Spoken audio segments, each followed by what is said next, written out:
And thanks for everyone for being here today.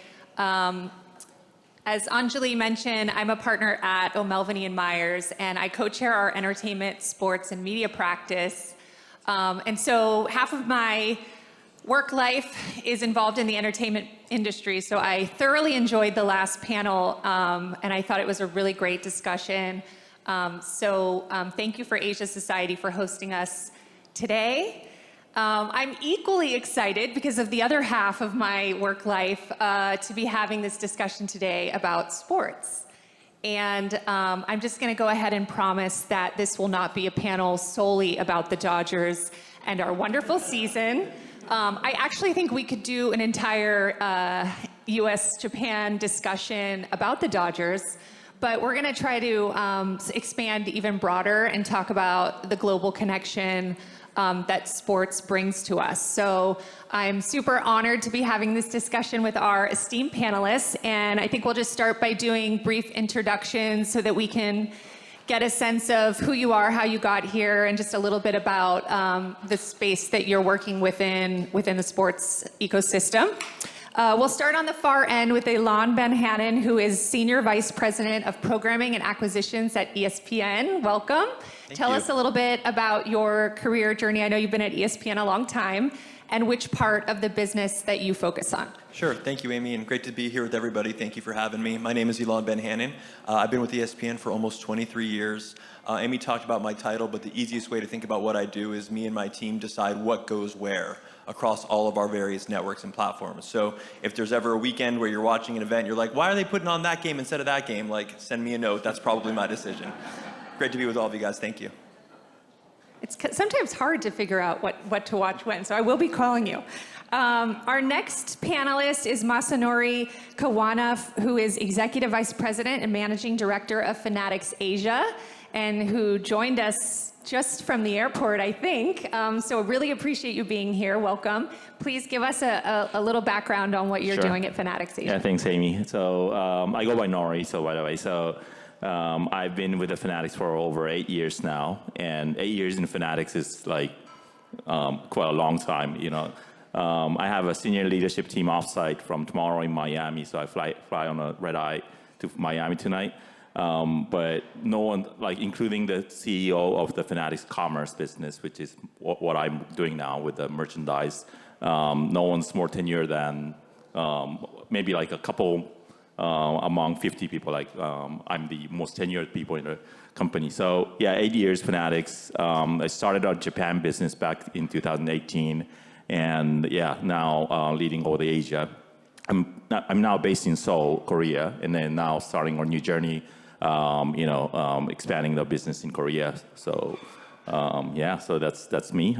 Background, a consulting, trading company, Mitsubishi, and born and raised in Japan. So, and by the way, I've studied in Chicago, so I'm a Cubs fan technically, but I support all the Cubs.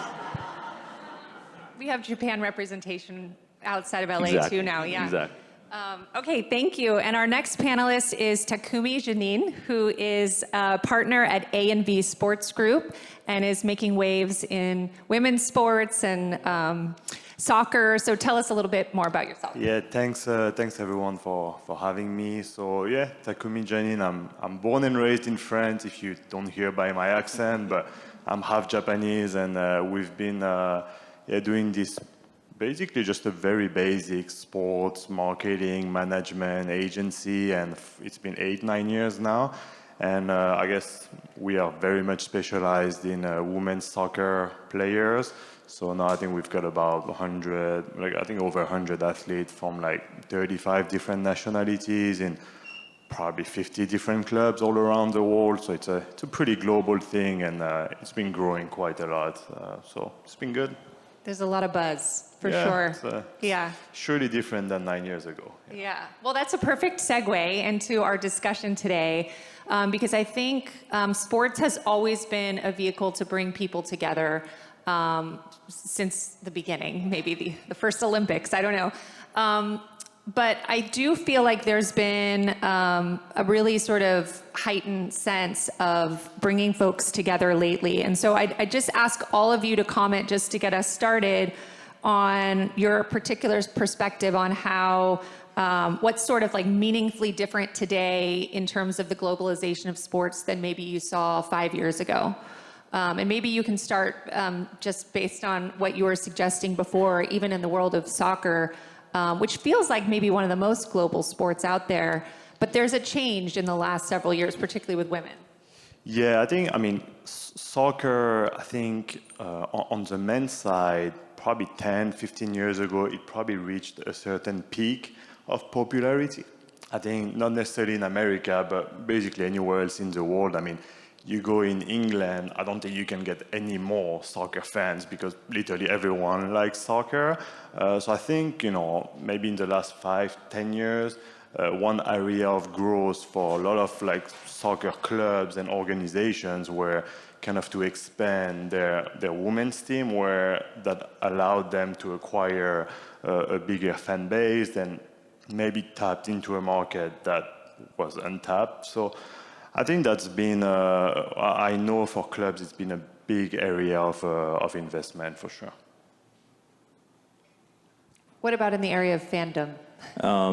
I think that sports is global, but the fandom is really local. So when I started Fanatics, Michael Rubin is the founder of Fanatics, and he didn't really have a vision how do we grow in Asia. So at the time of the back then in 2017, we were about $2 billion top line business, pretty much 95% U.S. centric business up back then, and he probably had ideas like how do we spread MLB items, NBA merchandise into the region.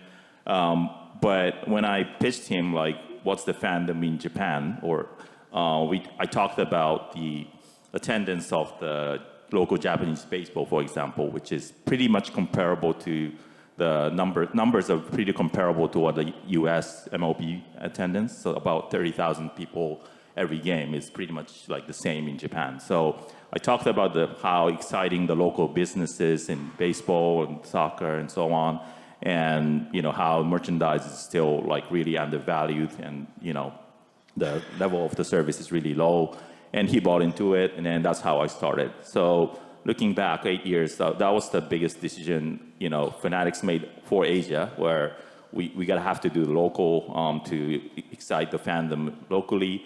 And now my business 10x from when I started, but 80% of my business is local baseball, despite the fact that the Tokyo Series last year has been the biggest event for us. We made about $40 million just with that event, but still, like, that's less than 20% of my business. So just think of that, like, fandom is really local, and that has been the case and still continue to be like that.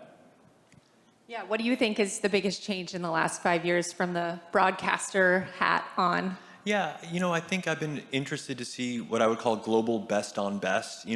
Think of the Olympics or think of the World Cup, but now the Women's World Cup has become a massive media event. The World Baseball Classic's here on the precipice of starting here, and that started to get some real traction. I'd heard some of the numbers of what's happening in Japan for the World Baseball Classic. I mean, these are Super Bowl level audiences. It's pretty incredible. World Cup of Hockey last year comes to mind. There's a lot more what I would call global best on best happening. I think people are attuned to that. They want to see the very best from around the world competing against each other. And then the other thing I'm seeing is a lot of leagues that have what I would call a global manifest destiny. Like the domestic leagues here in the United States, they want to play more and more games internationally. The NFL did more this past year than ever before. Basketball, the NBA just did a game in Germany this past weekend. And then on the flip side, the European leagues are trying very desperately to export their product here. You're seeing, every summer, all the major teams from across the European leagues were playing exhibitions here. La Liga was on the brink of putting a regular season game here before that got scuttled. But I think you're seeing everyone wanting to be everywhere all the time. Very true. Okay, so let's get into the players. Let's get into Ohtani, or name them. There's actually so many in so many sports. Ilan, from your perspective, how is this excitement over Japanese athletes impacting what's happening? And how do moments like these, even moments like the Little League World Series that it's gotten so much traction lately, how did these shift sports from the viewer's perspective, from like a local or national competition to like a global experience that we all can share together? Certainly. I think from our perspective at ESPN, we think of sports as a storytelling vehicle, just like the entertainment panel before us. The stories that surround these live events are spectacular. And for ESPN, for almost 50 years now, this is what we do. We're here to document the game, but we're also here to tell the stories around the game. So when you have a singular talent like someone like a Shohei Ohtani, who is doing things that no one has done before, I mean, you can talk about Babe Ruth all you want, but Shohei's already zoomed so far past him. And then you put the global business lens across it, the things Nori was talking about that are happening in his space. It's fabulous, taking on a pitcher and hitter, best of both. I mean, the storytelling goes on and on. From our perspective, we did a documentary in cooperation with Shohei that we aired a season ago, which was great. Our very first game this year in our new Major League Baseball rights package is on April 15th. It's going to be the Dodgers against the Mets. And yes, Shohei is part of the story, but again, to go back to telling stories, that's also Jackie Robinson Day. And it's also interesting sitting here on Martin Luther King Day to be talking about another major event here in the United States on April 15th, where all the players wear the number 42 in honor of Jackie Robinson. So for us, when we try to produce any of our events, yes, we're going to document the game, of course, but we want to try to tell the biggest stories we can tell around the game, to make it more accessible to people, not just the diehards, just to people who want to see what's going on, whether that's cultural or athletic or whatever it might be. Okay, so Nori, I'm curious, you mentioned that the fandom, the collectibles market, that it's local. What has Fanatics learned from the experience of going and expanding into Japan and throughout Asia about the fan experience in the US versus in Asia, or maybe maybe it even differentiates throughout Asia and different markets because it's so local. But what lessons have you learned about the fan experience? Obviously, what you see in the Japanese stadium merch store versus what the US, it's different. And why is that different? Like, it's here in the US, probably like 80-90% of the assortments are apparel or apparel related.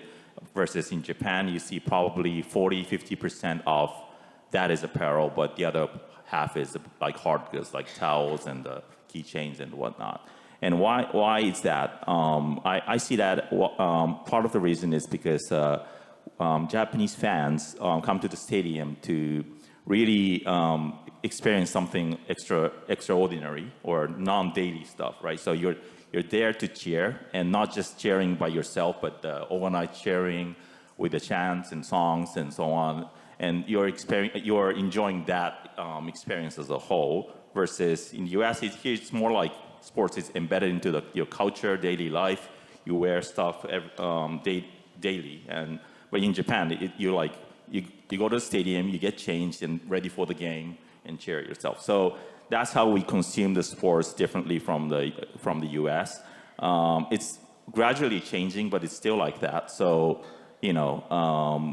so I guess that's like ordinary versus extraordinary life is one way of the differentiation of the US and the Japanese sports. And then similar Korea as well, like the Korean fans are really, get hyped in the stadium, but they want to experience something outside of your daily life, and that's how you cheer with an organized setting. And we want the extraordinary in our everyday life here. How American. But that makes sense. Okay, so let's talk a little bit about your experience working with athletes and sticking to this globalization theme. How are you thinking about strategies for your athlete clients on a global scale? How are you thinking about expansions into European markets, Asia markets, rather than focusing on the career in the US? Yeah, so I mean, for soccer, I think being an agent in soccer is a very different job than being an agent in probably any other sports because the game is so global.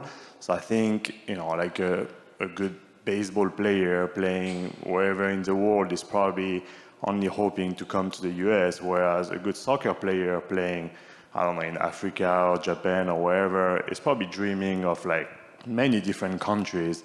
So I think for us, when we strategize about a player's career, I mean, I don't like to talk about players like product or asset, but at the end, they are product and assets for the clubs. So I think for us as an agent, it's always trying to find the place where their values will be the highest. And I think for Japanese players, let's be honest, when clubs sign Japanese players, very often there is obviously because they are good soccer players, but also because there is often like a marketing hope for the club to maybe attract Japanese sponsors and things like that. So for us, when we look for a club, for like a Japanese player, for example, maybe we look, okay, is this club, like, do they already have Japanese sponsors and things like that? Okay, do they have opportunities? What can they pitch to us? Whereas maybe if I represent a player from, I don't know, like I have a player from Malawi, we know that sadly there's not much marketing potential, so then we will just look for like the best, soccer development place. So yeah, it's kind of how we strategize in terms of a player's career. Yeah, and I can think of examples of how that's translated in so many other sports as well. Obviously with the Dodgers and their sponsorships that have grown, but you see it in golf, you see it in tennis, and I can see that continuing to grow on the trajectory that we're on now, for sure. For sure. Okay, let's go back to learning more about ESPN. So you mentioned the MLB rights package that's starting. And when you're thinking about an international reach and viewership patterns, particularly around these Japanese players, how does that influence your programming decisions?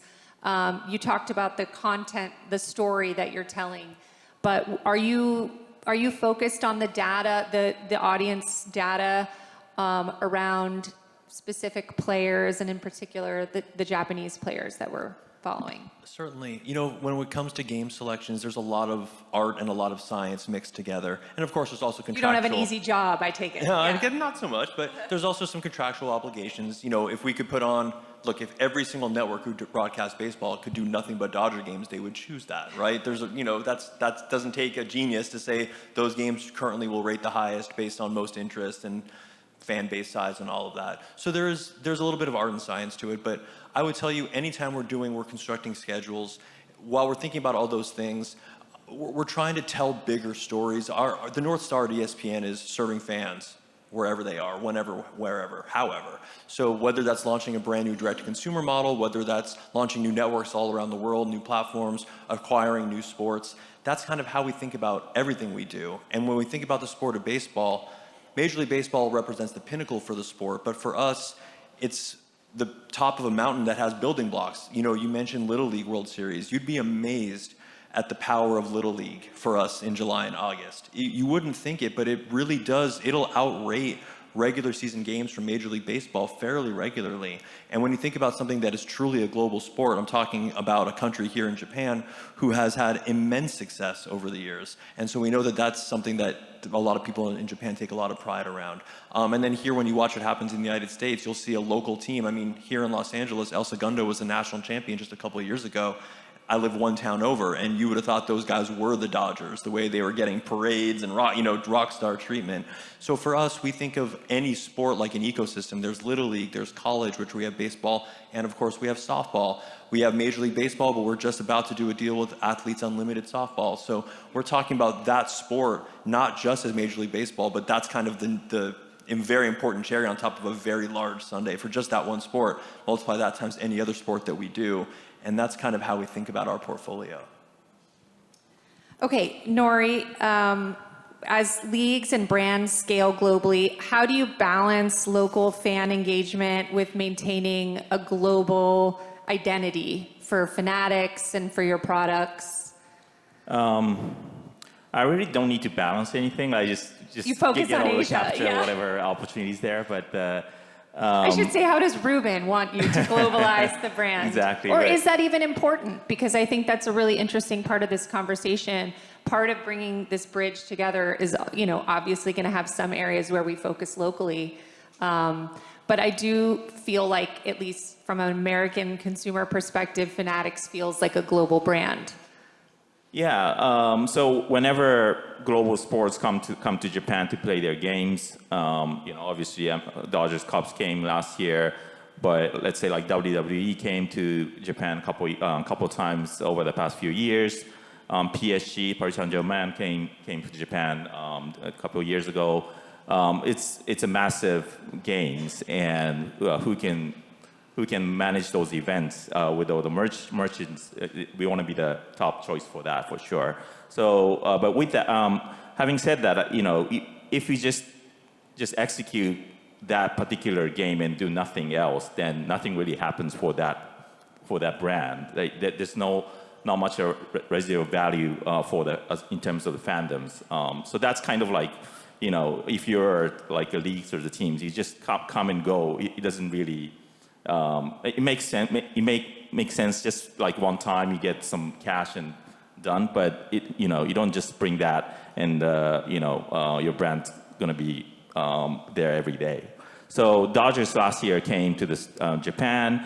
They created the fan club. So there's a local fan club now for Japanese audience. Hopefully they're doing well, but it's not easy. Like just try to engage your fans without having games in town. It's not easy. So, but I think that's the part of the ways that the idea is that they can engage their fans just continuously, not just showing on the screen. So. Yeah, I mean, it's making me think of the last panel. I can't remember who said it, but the idea that we don't just take IP and borrow it, but actually try to contribute to it and help it grow. It seems like you've been doing that with the brands you're working with. Exactly. I'm thinking of your sweatshirt. Yeah. You want to tell us about the collaborations? Sure. Okay. So Takashi Murakami is represented by. I forgot blank the name. Complex, the Complex being our partner for Fanatics, and we partnered them on the various projects, including Takashi for the first time last year. So this was the first project for Fanatics to work with Complex, and this was created during the Tokyo series. It was a collaboration with Fanatics. MLB and the Complex, and we did the merge for Cubs and the Dodgers. And these collaborations happening constantly these days for other artists. So this cross-section of the sports and culture art is something we're really focused on right now. On theme for our panel, right? And Exactly. I assume we'll be seeing more of that trend going forward, which should 100%. be exciting for us consumers. Parents who have to spend lots of money on expensive special merchandise, so that's great.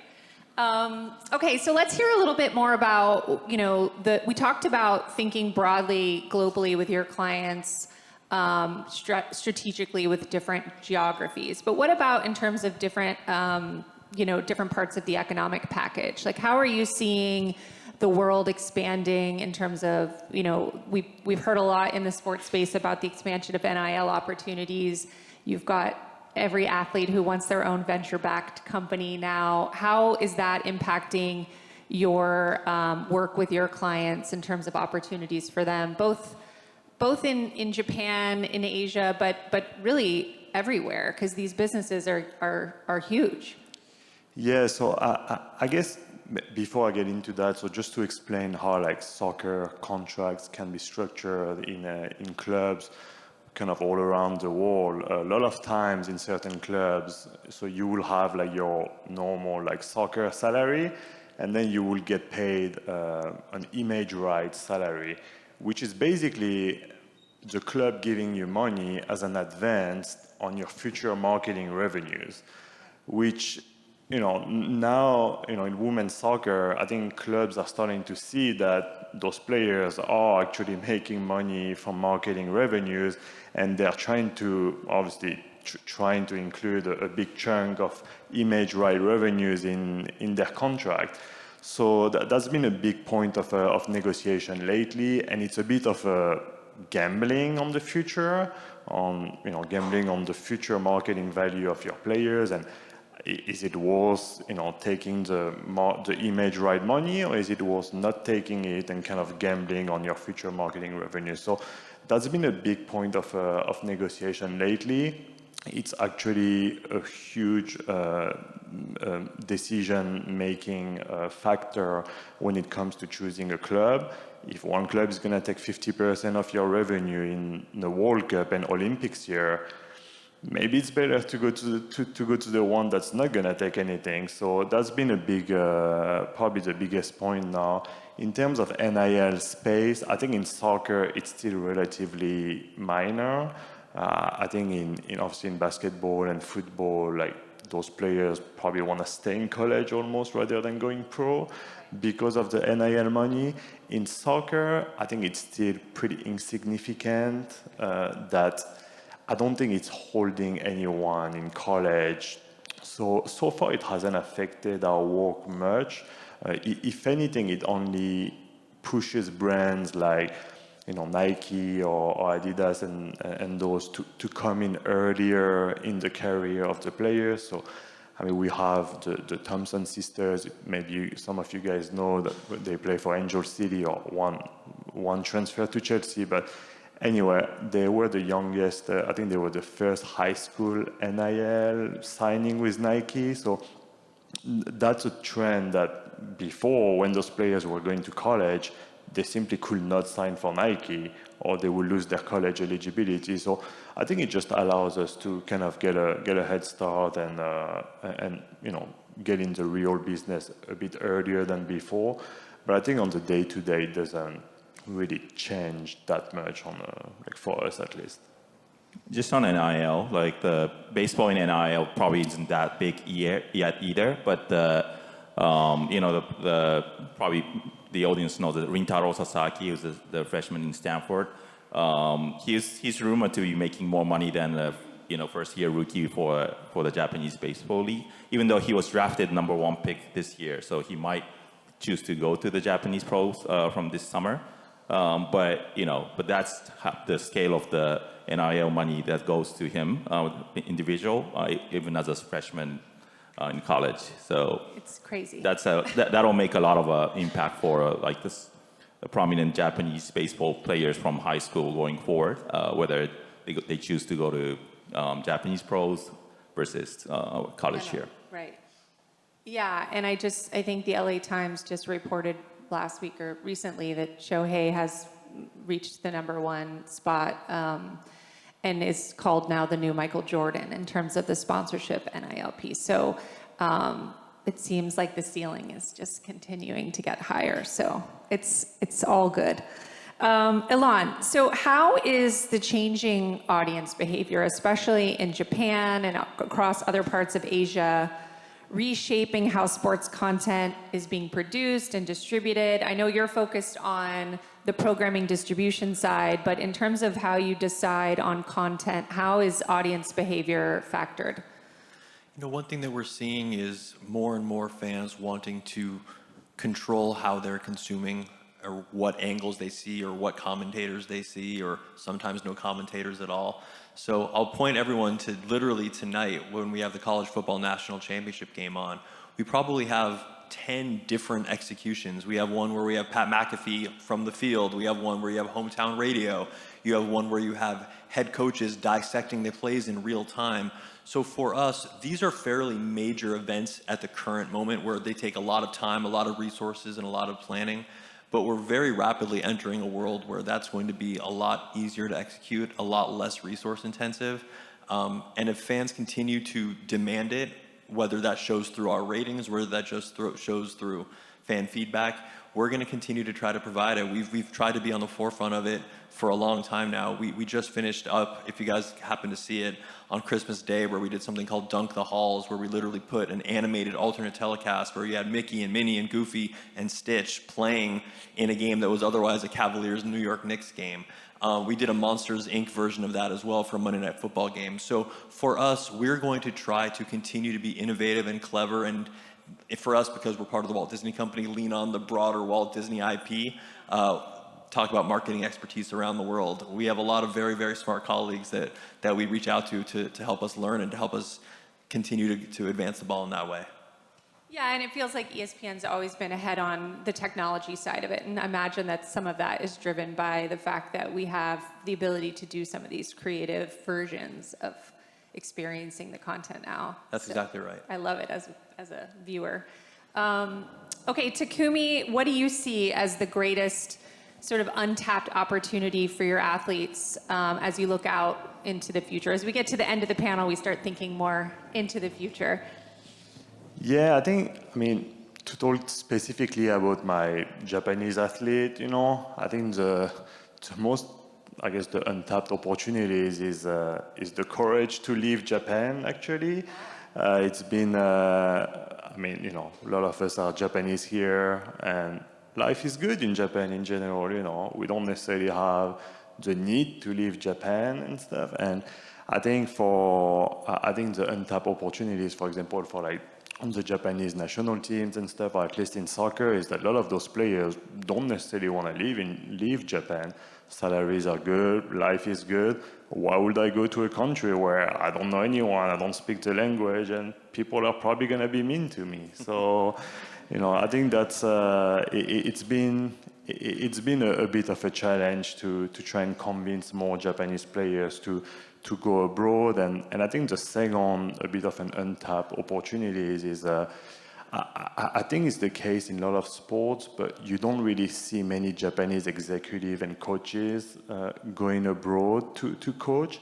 I think Japanese coaches and executives are usually staying in Japan, and I do think that if maybe more Japanese coaches maybe spoke English, spoke other languages, it will give them more opportunities to go abroad and coach, and then kind of expand the reputation of Japanese athlete as a whole, or maybe not as a whole, because I think in baseball and stuff there's no need to do more, but at least in soccer I think there's a lot of potential for growth.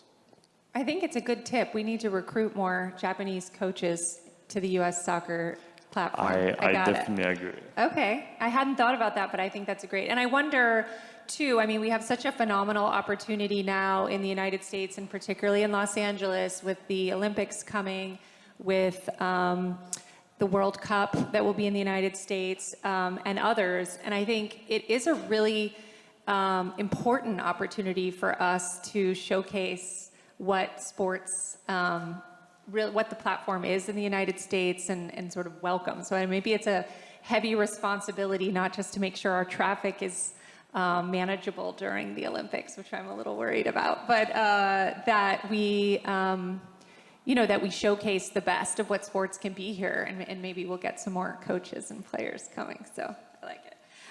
Okay, Nori, looking ahead for you, what elements of Japan's culture do you think will meaningfully shape our future with global sports engagement? What's coming next for collectibles? Sure. Just talking about a little bit more about the fan behaviors, a little bit, more what's different in Japan is that there's a term called oshikatsu. You might know, like, it's individuals like really follow one individual, not as a team, and that trend is much more prevalent now. So I see more people, more fans in sports following particular players rather than the team itself. So I guess it's a little bit of a trend here as well, but even more in Japan. So my merchandising sales, like more than 50-60% of the business is the player items. So like name and number T-shirts, right, something with the names on, with the towels with the name and players on. So that's that trend is growing more and more. And those fans don't stick to a particular team. And when they get traded, when they get retired, then they just no longer stay being a fan of that team. So we got to be we got to meet those kind of demand for particular individual fans who want to support that person rather than the club, but try to make them a club fans in the same time. So that's something we're trying to do by what the assortment should look like and so on. But again, yeah, so that's one of the behaviors that I see, which is growing. And with that, and then also, even if you're a particular sports fan, club fans, you really need to go deeper. You can't really just expose your brand and let them become their fans, but rather you need to really engage them and go deeper. So that's part of it. Like we can't, as a Fanatics, we do in merchandise and collectible, not yet betting and gaming in Japan, but hopefully. But anyway, so we want to understand more about the fans. We should go deeper into what they like, rather than just float them with all the new items or new IP collaborations that we're going to bring in. So that's one of the things we're focused on. How do we deepen the relationship with the fans? Yeah, well, I think I already mentioned that my son's top of his holiday wish list was the Yamamoto jersey that we had to get. And so I think what you're saying about following the player and falling in love with the player, like I see it happening. That was the reason he wanted that jersey. But then I think he's following him even more now because he's wearing the jersey, and it's just this perpetuating, exciting time, I think, for sports. So I think we have some time to open it up for questions. Happy to take a question from the audience. Thanks for the pretty exciting conversation. Might be a tough question, but how do you see the rising prices of like sports games and that impacting accessibility for everybody? The games or the merchandise? The merchandise. Both, yeah.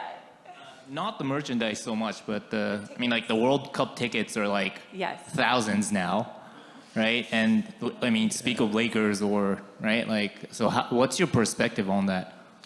So I guess I have two opinions on it. I grew up as a PSG fan, and obviously at the time, the tickets were cheap enough that I could afford to go every now and then with my dad and stuff, and it was beautiful, and I always want things to stay that way. Now, I think not changing to my more like businessman type of hat, sadly, if people are willing to pay, that's the price that it deserves to be at, And I think a World Cup, a club, an Olympics, they are not charity, unfortunately, and I think they're just gonna price it at the max that they can. I think now a couple of soccer clubs, I believe in Germany and stuff, are trying to keep their prices, quite low, or like cap their prices on tickets and stuff. And I think that's a beautiful initiative. And I do think that maybe sometimes athletes could be a bit overpaid, and maybe tickets could be a little bit cheaper if salaries were a little bit lower. But at the end, it's business, and if someone's willing to pay for it, like if someone's willing to pay 20 grand for a World Cup final ticket, I'm not gonna be the one paying, but if someone does, good for him, Maybe one of your clients can get you a ticket. I don't know. Hopefully. I think the clubs are aware of the risk of losing all these fans, but let's say like football, American football, like number of games are really scarce. So I don't think there's a way for anyone who to be able to attend that game, and that's how broadcasting makes creates a lot of values to entertain those fans. Just looking at Japan, like we do see some teams really limit the number of the bleachers, like some of the areas to be really affordable versus other premium areas to be like raising up the pricing every year. So I would hope that those kind of measures would take place for those teams with for the games with the number of games are really a lot. Nori alluded to it, but from a broadcaster's point of view, for many, many years, we've made our business off of you. If you can't be there in person, we're going to try to bring you the game in the comfort of your own home. I can speak as a college football fan that sometimes I might prefer to sit and watch 20 games all day long across a multitude of channels on different networks and services instead of devoting one day to go to my team's game and fight the traffic and parking and tailgating, and it can be kind of annoying. Whereas I'm sitting at home, I have the best view in the whole house, and I can change the channel anytime I want. I can grab a snack. So for us, I'm sensitive to it as a sports fan. I completely agree with you. But with my business hat on, I would tell you that for us, we still want people in the stands. There's something exciting about a full stadium. That's very important. As long as the teams and the leagues are still managing to attract audiences, to make it feel big, we're going to continue to roll our production trucks out there and bring those games home to fans as well. Spoken like a true ESPN employee. Yeah, watch it on TV. But I do think this is very parallel to the conversation that we started with on the entertainment panel, because there is a shared experience about sitting in a theater and enjoying this movie together. And it's the same thing with sports. And we do have to think, I think, about the future generations and their love for sports. And so there has to be access. So I'm not sure what the solution is, but I do know that there was quite a bit of backlash on the FIFA pricing, and at least the Olympics for LA 28 is focused on, tiers that are lower. So if you haven't registered, put in a plug to register for tickets. I think we have time for another question. If anyone else has a question for our panelists, sure. Sure. I'll take the first part where you mentioned the illegal streaming that sometimes impacts our business. All of our deals call for the leagues who we're licensing the programming from to be in charge of digital piracy and ensuring that that's not happening. So it starts with the leagues enforcing those rules a little bit more strictly. Now, that said, it can be a game of whack-a-mole. They shut down one stream and another one turns on. So the other thing that we've tried to do is make our product very easily accessible. So you can have a cable subscription, a satellite subscription. Of course, now we have a direct-to-consumer option. And the idea being that you're going to get the best high-quality resolution on a stream. You're going to have all of the quality control that we put behind something like that, as opposed to potentially someone kind of live streaming it on a shaky cell phone. If someone really wants to watch it that way, I guess they're going to, but our role is to try to make it as seamless as possible and as easy as possible for you to access it legally. And hopefully that's enough of an incentive at the ease of getting it that you decide it's worth getting that subscription rather than going to a pirate stream. For Fanatics, that's the biggest issue for me when it comes to distributing in Southeast Asia, for example. Like, counterfeits are elsewhere, and you can't really just compete. You can't be with like $5 like authentic jerseys of like PSG. So how we tackle that? Like, kind of like you want to be like an authentic seller. You want to be branding. You want to be targeting fans who really want something from the trusted, authentic seller of the merchandise, and ultimately that supports your favorite club as well. So we are trying to be like that. So we want to be the only genuine like destination for fan merchandise, and try to communicate that to the fans. But also, in the meantime, we do take actions against illegal counterfeit sellers too. So.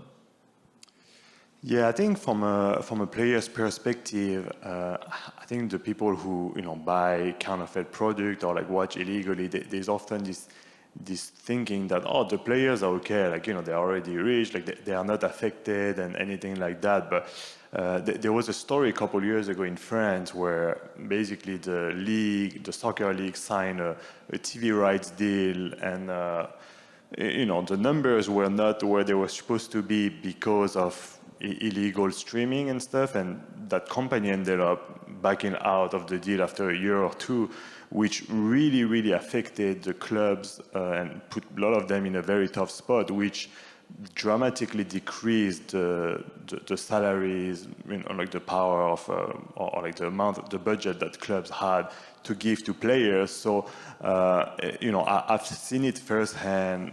I've seen players truly being affected, having to leave their clubs or not being able to stay in their club even though they wanted to, because of the amount of illegal streaming and stuff. So I think it's it's a kind of a far stretch between, oh, I'm just watching a game illegally and, oh, it's affecting the player that I'm watching and that I'm supposed to support. But I think sad enough, I've seen players truly being affected. So hopefully, I think now the French league, the French soccer league is doing its best, I know, to kind of counter that, but it's probably never going to be perfect. Yeah, it just seems like putting together all of your answers really shows how interconnected the sports ecosystem is. And when you pull at one lever, it can adjust the others. And that's a perfect example of where it all kind of has to come together to work. Question for Ilan. Amy had mentioned how ESPN and you underscored the technological advances taking place at the network, streaming, broadcasting, et cetera. When will there be a time, if not in the near term, certainly in the not too distant future, when I can watch, say, Yoshi Yamamoto pitch a stellar game and then push some button on my control system and buy his jersey that Amy's kid wanted from Fanatics? Yeah. I have to say that day is coming very, very soon. I think there have been some pilot programs along the way that have demonstrated that the capability is there. I think it's a matter of scale and probably a lot of the behind-the-scenes infrastructure that, frankly, I'm probably not qualified to answer. But it seems inevitable that that's coming and coming very quickly. And if I could just interject, because I know you want to close down the panel, but with respect to what you said, Ilan, about wanting to view, the hassle of viewing your favorite college team, going to the tailgate and dealing with traffic and all those other things. I see it firsthand, not from that standpoint, but through the eyes of my son, because now everything is fantasy football, let's say. So he wants to watch, sorry, I don't know this ESPN, I think it's NFL channel, whatever it is. But It's okay. There's room for everybody. Yeah, and it drives me crazy because I'm watching with him 30 different games or scoring opportunities going on vis-a-vis a game. Or right. I'll say, do you want to go to X game? And he's like, nah, I'll watch it on TV. So I'm just curious, how do the betting and sports, fantasy leagues and so forth play into your situation as well? Yeah, it's a great question. And the fact is, for us, it's just one more way to consume sports, and we need to be there for your son, and we need to have an option for him. I'll speak for myself. I'm a Los Angeles Rams fan, but I just like the NFL in general, so when I'm watching NFL Sundays, I'm watching on Red Zone, and I just love it because I'm just kind of fed everything I need to see from everywhere. If I decide to zoom in on my team, I can just go find them and watch it that way. But that's what I think we try to live with, is making our content available anyway, everywhere. We slice it and dice it for digital and social. I mean, our leadership position there is very, very strong. We encourage people to watch a whole game. That's been the foundation of our business for a long time. But for us, we can't act as if that fan is lost to us because he doesn't consume it the way we want to present it. We have to meet him where he is. And I bet everyone on this panel kind of needs to meet their fans where they are, whatever that might mean. And that evolves quickly. And those who can do it well succeed and keep their businesses going, and those who don't, the market finds them very quickly, I think.